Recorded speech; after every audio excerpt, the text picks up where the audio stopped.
Ok, irmãos, vamos continuar então a nossa análise aqui do Sermão do Monte no Evangelho de Mateus.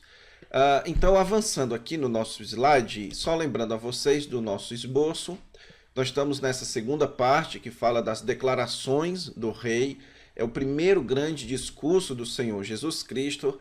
Depois nós vimos que o seu discurso, que é mais conhecido como o Sermão do Monte, ele foi dirigido prioritariamente aos seus discípulos, aqueles que já haviam abraçado a mensagem do Senhor Jesus Cristo, a mensagem do arrependimento e da chegada do reino. Também nós vimos aqui o paralelo que existe do versículo 3 com o versículo 10 nas chamadas bem-aventuranças, e que este paralelo ele marca que a presença do reino dos céus. Então, Jesus está mostrando que essas bem-aventuranças dizem respeito à sua mensagem, dizem respeito à mensagem do reino. Então, você deve entender as chamadas bem-aventuranças dentro da perspectiva do reino que é ensinado pelo Senhor Jesus Cristo. E já aqui o Senhor Jesus Cristo ensina que existem aspectos presentes e aspectos futuros do reino. Existe um aspecto em que você já pertence ao reino, em que você já herda o reino, por isso que ele diz, porque deles é o reino dos céus, mas existe um aspecto em que nem todas as bênçãos do reino são desfrutadas no presente. Ele fala, serão consolados, herdarão a terra, fala muitas bênçãos que serão futuras, ok? Então, as bem-aventuranças dizem respeito ao caráter esperado daqueles que são discípulos do Senhor Jesus Cristo. Então, nós vimos aqui cada um deles, certo? Lembrando a vocês que existe uma subdivisão, voltando aqui, existe uma subdivisão no versículo 3 até o versículo 6. Nós temos atitudes que são esperadas diante de Deus, humilde de espírito, ou seja, um coração dependente de Deus. Bem-aventurados que choram, aqueles que clamam, que choram por conta da presença do mal e do pecado neste mundo. Bem-aventurados mansos, aqueles que esperam no Senhor. E bem-aventurados aqueles que têm a necessidade de andar com Deus, ou andar segundo a vontade de Deus. E na aula passada nós vimos essa segunda parte das bem-aventuranças, que são as bem-aventuranças relacionadas a atitudes esperadas diante das outras pessoas. Então, em primeiro lugar, nós vimos que Jesus fala dos misericordiosos. E nós vimos que o contexto de misericórdia é o contexto de compaixão com os mais desfavorecidos. Então, aqueles que são discípulos do Senhor Jesus Cristo devem ser como ele, misericordiosos, terem compaixão daqueles que sofrem. Em segundo lugar, Jesus fala dos limpos de coração. E limpeza diz respeito à pureza, por isso que em outras traduções é puros de coração. E a ideia aqui é que você não deve ser uma pessoa de uma religião aparentemente só de aparência, uma religião externa, aquela pureza exterior dos fariseus. A pureza deve começar no interior, deve começar no coração. A vida de piedade, a vida de pureza deve começar no coração. Depois nós vimos que Jesus fala dos pacificadores, aqueles que são seus discípulos devem ser pacificadores, devem ser promotores da paz e não promotores de perseguição. E por fim, bem-aventurados os perseguidos por causa da justiça. Então aqui pela primeira vez Jesus utiliza algo que não expressa bem um caráter, não expressa bem uma atitude. Ser perseguido não é uma atitude, mas por trás deste ato de ser perseguido existe a atitude de você entender que seguir ao Senhor Jesus Cristo, ou que cumprir a justiça de Deus, ela acarreta perseguição, e por isso você tem que encarar a perseguição como uma bem-aventurança. bem-aventurança, ok? Então essas foram as 4 bem-aventuranças que nós vimos na aula passada. E agora então nós vamos avançar na nossa análise do texto. Os versículos 11 e 12, irmãos, a gente precisa entender qual é a função deles dentro desse texto aqui das bênçãos do reino, certo? Os versículos 11 e 12, claramente, eles não estão incluídos nessa sequência das chamadas bem-aventuranças, que vão do versículo 3 a 10, porque eles fogem completamente do padrão que o Senhor Jesus Cristo seguiu. Nós vimos aquele esquema do versículo 3 e do versículo 10 serem paralelos e assim os demais versículos. E vimos também que Jesus, ele menciona, bem-aventurados são esses porque herdarão aquilo, herdarão algo no futuro. Agora nos versículos 11 e 12 você não encontra este padrão, mas você encontra aqui a menção de uma bem-aventurança.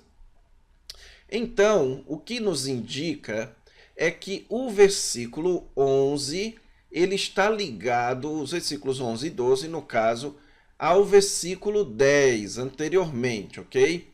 Por que a gente sabe disso? Porque você tem a menção de uma bem-aventurança e a menção de uma perseguição.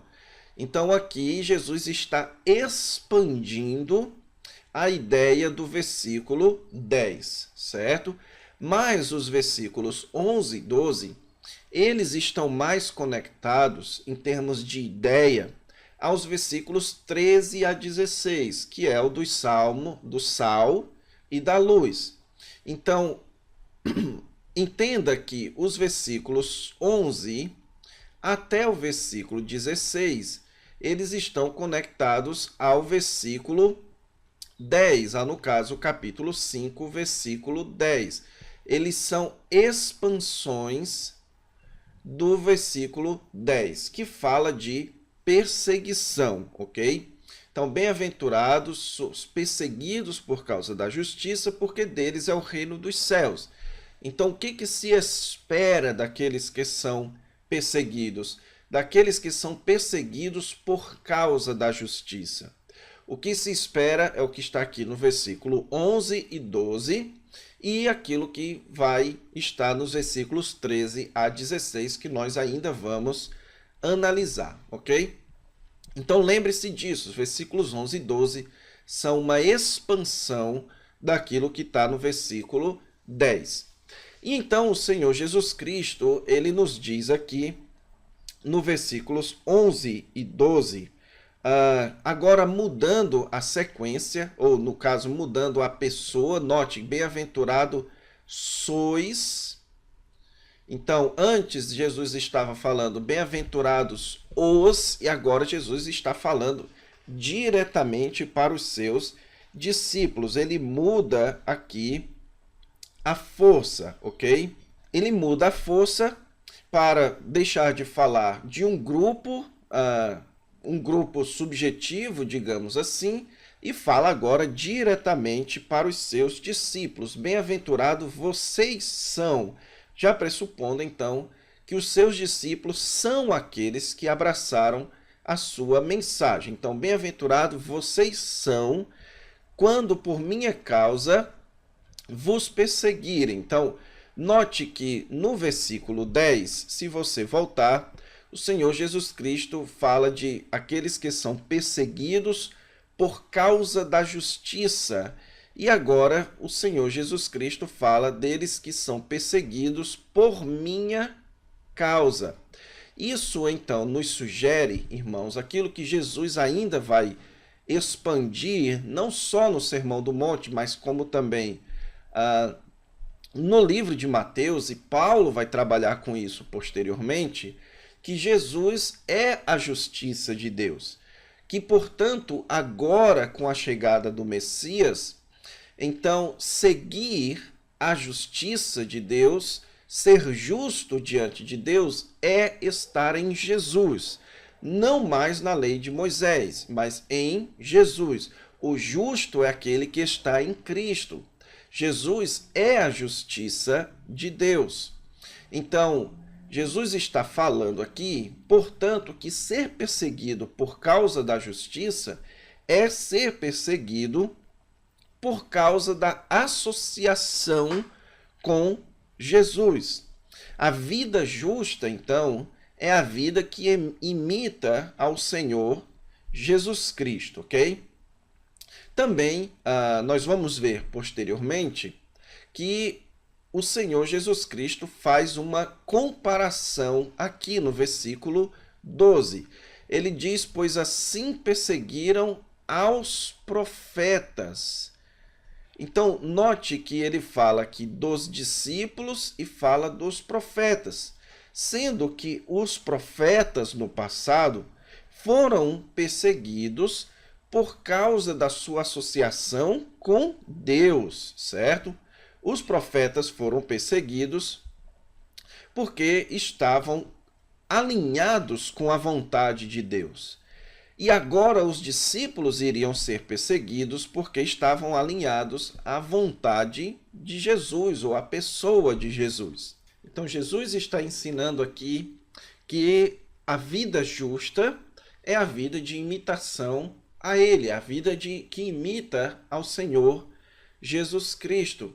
E então, o Senhor Jesus menciona aqui 3 atitudes que são esperadas contra os discípulos. Ele fala, em primeiro lugar, de injúria, quando vos injuriarem, quando vos perseguirem e quando mentindo. Isso em Lucas acrescenta ainda mais uma, que é a questão do ódio, vos injuriarem, perseguirem, mentindo e odiarem. Então, o discípulo deve esperar hostilidade contra ele das mais diversas naturezas por causa da sua associação com Jesus. E então, o que antes o Senhor Jesus Cristo dizia que era de se esperar para o futuro, agora ele fala do que se espera dos seus discípulos para agora. Ele diz: regozijai-vos e exultai. Então, o que é esperado do discípulo? A resposta do discípulo à perseguição é regozijar-se. Por que ele deve se regozijar? Por causa da sua recompensa nos céus. Então, a palavra galardão, ela tem a conotação de recompensa, e essa recompensa é nos céus. E você não deve imaginar aqui esse galardão nos céus como sendo o céu, mas como se referindo a o estado celestial futuro, ok? Então, grande é o vosso galardão nos céus. Esse galardão vai ser desfrutado no futuro. Então, aqui você tem uma menção a todas as bênçãos que foram mencionadas do versículo 3 até o versículo 10. Então, aquele que passa pelas tribulações, pelas perseguições por causa do reino, recebe as suas recompensas, os seus galardões, as suas bênçãos no futuro, quando o reino de Deus totalmente se manifestar. E então o Senhor Jesus Cristo continua dizendo: porque assim perseguiram aos profetas que viveram antes de vós. Então, note que o Senhor Jesus Cristo aqui está fazendo uma progressão histórica entre profetas e os seus discípulos. Então, é como se Jesus estivesse dizendo que os profetas do Antigo Testamento agora estão conectados com os discípulos no Novo Testamento. Agora, em que sentido? No sentido da associação do avanço da obra de Deus. Então, você deve se lembrar das nossas aulas anteriores, em que eu expliquei a vocês aquilo que era antes da vinda do Senhor Jesus Cristo e o novo estágio no plano de Deus após a vinda do Senhor Jesus Cristo. Então, assim como no período histórico anterior à vinda de Jesus, você tinha a perseguição aos profetas. Agora, no período posterior à vinda de Jesus, você tem a perseguição aos discípulos, ok? Então, antes da chegada do reino, os profetas já eram perseguidos.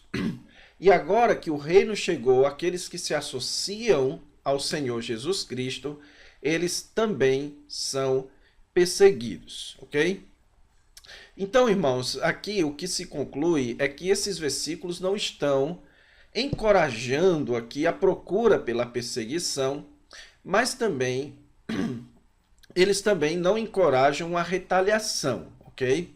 O que nós encontramos aqui é o Senhor Jesus Cristo instruindo os seus discípulos a terem a atitude correta diante das perseguições. E essa atitude esperada diante das perseguições é a de gozo, é a de alegria, de exultação, de adoração a Deus.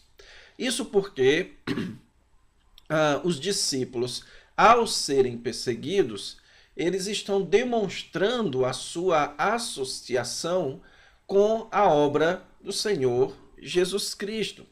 Então, na perspectiva histórica do avanço da história, você tem os profetas que sofreram, você tem então os discípulos que sofreram, e todos serão recompensados no futuro, certo? Então, a postura que o Senhor Jesus Cristo orienta os seus discípulos a terem diante da perseguição é de alegria, porque a perseguição exibe a sua conexão com a obra do Senhor Jesus Cristo e porque a sua perseguição também trará recompensas futuras. Então, isso encerra a parte chamada as bem-aventuranças, e isso também nos prepara para uma outra parte do discurso do Senhor Jesus Cristo, que é chamado de o testemunho do reino. Depois de mencionar as bênçãos do reino, as bênçãos que aqueles que fazem parte do reino devem esperar, e então expandir isso para falar da perseguição, agora o autor vai falar o Senhor Jesus Cristo vai falar do testemunho do reino. O que se espera, então, do discípulo do Senhor Jesus Cristo em termos de testemunho? Como o discípulo do Senhor Jesus Cristo deve viver num mundo de hostilidade contra aqueles que são do reino. Se você é perseguido por causa da associação com Jesus Cristo, qual deve ser a sua atitude neste mundo? Se a associação com o reino produz perseguição, então qual deve ser a sua atitude? O Senhor Jesus Cristo, então, vai falar a respeito do testemunho, que nós precisamos dar bom testemunho do reino, bom testemunho da nossa participação do reino. Os versículos 13 até o versículo 16 podem ser resumidos nessa frase, que o discípulo do Senhor Jesus Cristo, ele precisa dar bom testemunho da sua participação no reino. Deve ser notório para as pessoas que o discípulo participa do reino do Senhor Jesus Cristo, que o discípulo está conectado com a pessoa de Jesus. E para exibir essa ideia, o Senhor Jesus Cristo utiliza duas figuras, a figura do sal e a figura da luz. No versículo 13, ele começa dizendo: vós sois o sal da terra. E depois, no versículo 14, ele diz: vós sois a luz do mundo, ok? Então, o que o Senhor Jesus Cristo está enfatizando é o uso dessas duas imagens, a imagem do sal e a imagem da luz, para transmitir a ideia de testemunho do discípulo, como o discípulo deve exibir para as pessoas a sua participação no mundo. Então, essa primeira imagem, irmãos, a imagem do sal, ela é uma imagem que tem gerado muitas interpretações.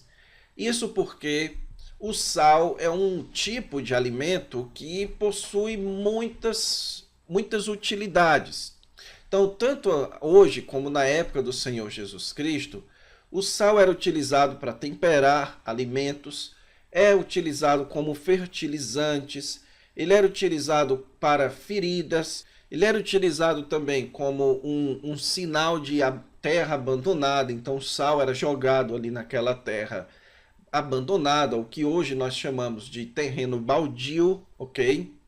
Então, para a gente interpretar qual o ponto da ilustração, o que Jesus quer retirar da figura do sal para os discípulos?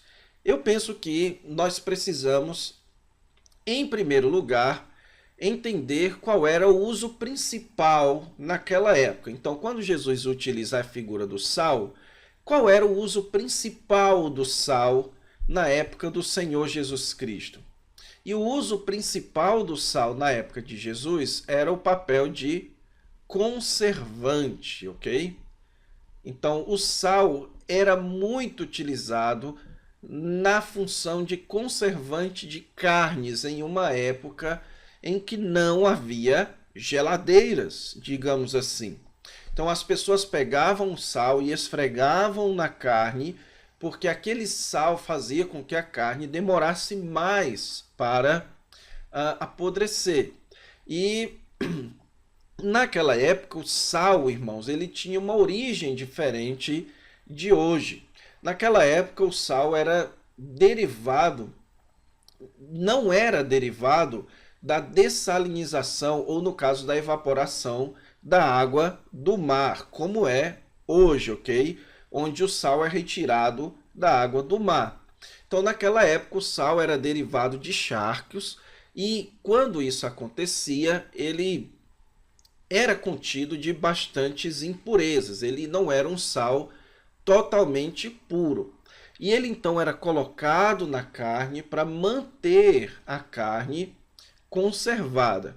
Então eu concordo, essas informações eu tirei do comentário do Carson, eu pude ler vários comentários, e eu penso que a metodologia do Carson é a mais coerente, é ver qual era o uso mais comum, mais famoso, visto que Jesus aqui, ele não está mencionando uma só espécie de utilização do sal. Então, se ele está mencionando o sal de maneira geral, você tem que pensar qual era a maneira mais utilizada para então você pegar qual é o conectivo, qual é o ponto da ilustração do Senhor Jesus Cristo.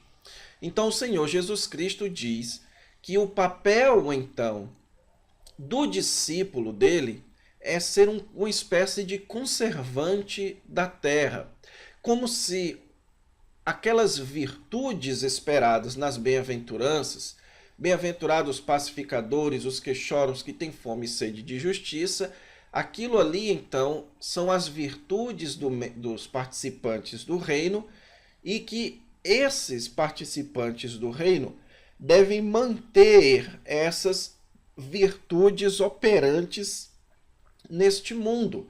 Por isso que Jesus diz do sal vir a ser insípido, que não dá para lhe restaurar o sabor. Então, o que o Senhor Jesus Cristo está dizendo é que os discípulos deveriam agir de tal forma que conservassem aquelas virtudes que o Senhor Jesus Cristo mencionou nas bem-aventuranças. Você deve expressar isso na sua vida, e isso deve fazer parte da sua vida. Porque se essas virtudes não fazem parte da sua vida, você se torna o que Jesus chama um sal insípido. As pessoas que não possuem as virtudes, as normas do reino em suas vidas, são pessoas insípidas, são pessoas que não servem para nada. Então Jesus aqui menciona a ilustração que não mais presta, a não ser lançado fora para ser pisado pelos homens. E Carson então traz um exemplo de que na época de Jesus as pessoas pegavam esse sal que não mais prestava, que era diferente dos dias de hoje. Hoje o sal é não perecível, ele não para de prestar, mas na época o sal perdia as suas funções conservantes Então eles pegavam aquele sal e jogavam fora ou utilizavam de outras formas. Por exemplo, eles utilizavam nas lajes de casa para entupir buracos, evitar goteiras e tudo mais. Só que tanto nas lajes das casas como sendo jogado fora, o sal era considerado como piso. As pessoas pisavam nele sem problema nenhum. Então Jesus está dizendo que as pessoas que não possuem as normas do reino em suas vidas são pessoas que não prestam para nada. Então, o papel do discípulo do Senhor Jesus Cristo é ter essas virtudes, é cultivar essas virtudes em sua vida, porque assim ele conserva as normas do reino neste mundo. Ele conserva as virtudes do reino como operantes neste mundo. E a segunda ilustração do Senhor Jesus Cristo é a ilustração da luz. E a mesma coisa, a luz, irmãos, na época do Senhor Jesus Cristo, ela continha uma série de aplicações. Então, no Antigo Testamento, por exemplo, a luz se referia aos judeus, os judeus eram tratados como luz. Você tem a menção da luz no deserto, aquela tocha iluminando o caminho do povo. Você tem a menção do servo sofredor como sendo a luz. A luz também era sinal de pureza. Tanto é que o Novo Testamento diz, porque Deus é luz e nele não há trevas. Então, luz como sendo a ideia de pureza do pecado. Luz como sendo a ideia de revelação, certo?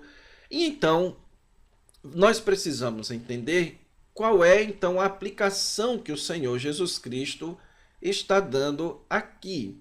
E, mais uma vez, você precisa utilizar a principal menção, a principal utilidade da luz.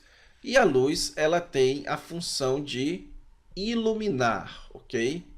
Essa é a função principal da luz. E o Senhor Jesus Cristo menciona isso aqui nesse texto, certo?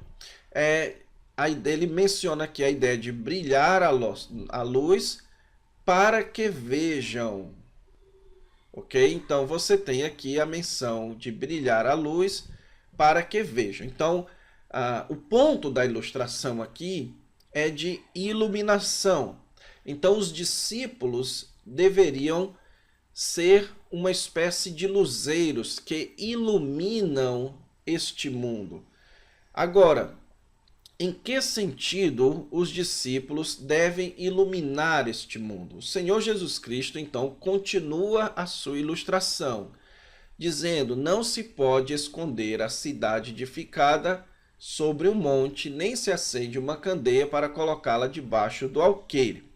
Então, Jesus aqui está mencionando uma cidade que é colocada sobre um monte.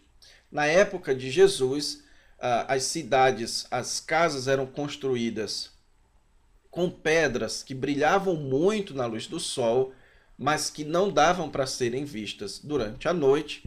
Então isso tornava a cidade vulnerável, ela não ser enxergada durante a noite. Então Jesus está dizendo que você não pode colocar uma cidade no monte e esconder essa cidade. Da mesma forma também, você não pode acender o que nós chamamos hoje de lampião, uma lâmpada que era feita com óleos, certo? Uma candeia, e colocá-la então dentro de uma cesta, debaixo do alqueire é dentro de uma cesta. Você coloca então num lugar visível para iluminar a todos os que se encontram na casa. Isso é muito relevante, irmãos, para a teologia do Evangelho de Mateus. Porque quando você tem a menção aqui de monte, monte, irmãos, é um termo muito utilizado no Evangelho de Mateus para Jerusalém, ok? Então, o Senhor Jesus Cristo fala de uma casa edificada sobre um monte.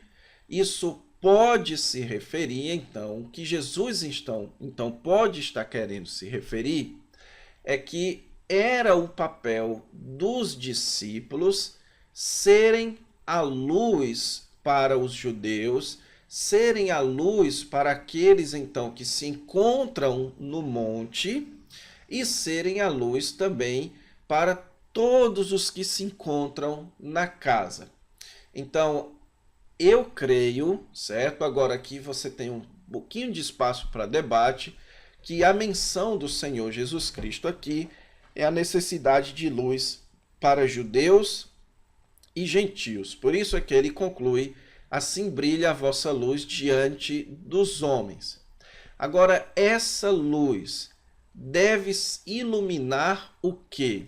Deve iluminar as boas obras.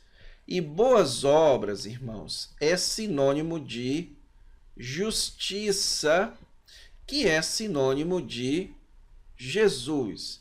Então, assim como os cristãos são perseguidos por causa da justiça, por causa da sua associação com Jesus, eles também devem expressar as suas boas obras.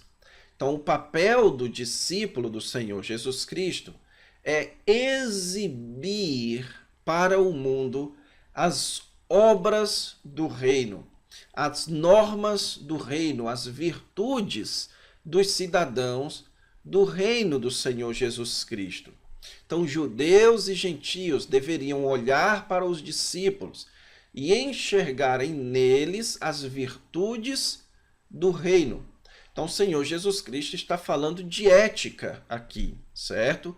De prática, que a prática do discípulo do Senhor Jesus Cristo deve ser reconhecida pelas demais pessoas, para que então, ao olharem as nossas obras, as pessoas glorifiquem a Deus que está nos céus. Então, isso tem uma fortíssima aplicação para nós no século XXI, meus irmãos. Hoje em dia, nós do século XXI somos pessoas que crescemos debaixo da mídia, debaixo da TV, da internet e tudo mais. E hoje já se está muito confuso, então, aquilo que é comportamento típico de um discípulo de Jesus e aquilo que é comportamento típico de uma pessoa do mundo. Hoje em dia está tudo confuso, tudo misturado, certo? Onde os discípulos do Senhor Jesus Cristo andam como o mundo anda, e onde o mundo anda com muitos princípios e padrões bem parecidos com os princípios e padrões cristãos, por causa da influência do cristianismo na sociedade. Mas nós que somos discípulos do Senhor Jesus Cristo, em um momento ou outro, nós exibimos a nossa diferença. Nós exibimos que as nossas obras devem ser diferentes. Nós exibimos que as nossas virtudes são outras. Então, o cidadão do reino, ele é contracultural. Nós vimos aqui: bem-aventurados os humildes de espírito, e o mundo acha que bem-aventurado são os orgulhosos em espírito. Bem-aventurados que têm fome e sede de justiça, o mundo acha que bem-aventurado são aqueles que são fartos de comida e de bebida. Então, o cristão, ele é contra a cultura. Ele tem a sua prática contra a prática comum deste mundo. Então, o Senhor Jesus Cristo está aqui nos dizendo que as normas do reino, elas operam na vida daqueles que hão de herdar o reino de Deus. O sal, então, tem a figura de conservar. Então, aqueles que são do reino são os que conservam, que mantêm as normas do reino neste mundo. E aqueles que são luz, ou seja, nós que somos sal, conservamos as normas do reino, e nós que somos luz também exibimos as normas do reino para as pessoas deste mundo. Então, diante da perseguição, diante do estado deste mundo, qual deve ser a atitude do discípulo de Jesus? Em primeiro lugar, contentamento diante da perseguição. Em segundo lugar, conservação das normas do reino. Ele precisa conservar as virtudes do reino.